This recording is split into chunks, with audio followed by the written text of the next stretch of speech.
L'histoire de la maison MC Ferson. Abonne-toi et like la vidéo. En 1987, la famille MC Ferson emménagea dans une maison victorienne à Elm Grove, une petite ville du Wisconsin. La maison, vieille de plus d'un siècle, avait un passé riche et mystérieux. Construite par un magnate du chemin de fer dans les années 1880, elle avait été témoin de plusieurs générations de résidents.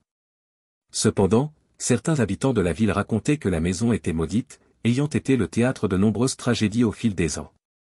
Dès leur installation, la famille MC Ferson, composée de Tom, Suzanne et leurs deux enfants, Emily et Jake, commença à ressentir des phénomènes étranges. Des portes qui claquaient seules, des murmures incompréhensibles la nuit et des objets qui disparaissaient pour réapparaître dans des endroits inattendus. Emily, la plus jeune, se plaignait souvent de ne pas pouvoir dormir à cause des voix qu'elle entendait dans sa chambre. Un soir, alors qu'ils étaient tous réunis pour le dîner, une lumière intense et froide envahit soudainement la salle à manger. La température chuta brusquement et tous les membres de la famille ressentirent une présence oppressante. Tom décida de contacter un médium local, réputé pour ses capacités à communiquer avec les esprits.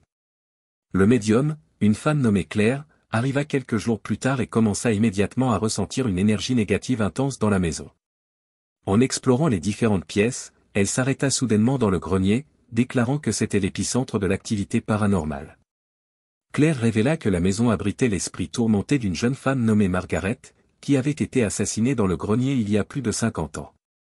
En fouillant les archives locales, Tom découvrit qu'une femme nommée Margaret Sullivan avait en effet disparu dans les années 1930. Elle était une domestique dans la maison et avait mystérieusement disparu sans laisser de traces. Sa disparition n'avait jamais été résolue. Selon les registres, des voisins avaient rapporté avoir entendu des cris stridents venant de la maison la nuit de sa disparition, mais la police n'avait jamais trouvé de corps. Claire entreprit une série de séances pour communiquer avec l'esprit de Margaret. Lors de ces séances, la maison devenait glaciale et des phénomènes étranges se produisaient, des meubles qui bougeaient seuls, des chandeliers qui s'allumaient et s'éteignaient, et des voix plaintives qui semblaient émaner des murs. Margaret, par l'intermédiaire de Claire, expliqua qu'elle avait été assassinée par le propriétaire de l'époque, un homme cruel et autoritaire, après avoir découvert un de ses secrets honteux. La révélation du meurtre de Margaret bouleversa les MC Ferson, mais ils étaient déterminés à libérer son esprit. Claire entreprit un rituel de purification pour apaiser Margaret et lui permettre de trouver la paix. Lors de la dernière séance, une sensation de calme envahit la maison, et Claire annonça que Margaret avait enfin trouvé le repos. Après le départ de Claire, la maison des MC Ferson retrouva sa tranquillité. Les phénomènes étranges cessèrent, et la famille put enfin vivre en paix. Cependant, ils ne purent jamais oublier les événements terrifiants qu'ils avaient vécus. L'histoire de la maison MC Ferson devint une légende locale, rappelant à tous que parfois, les murs anciens gardent des secrets sombres et des esprits tourmentés.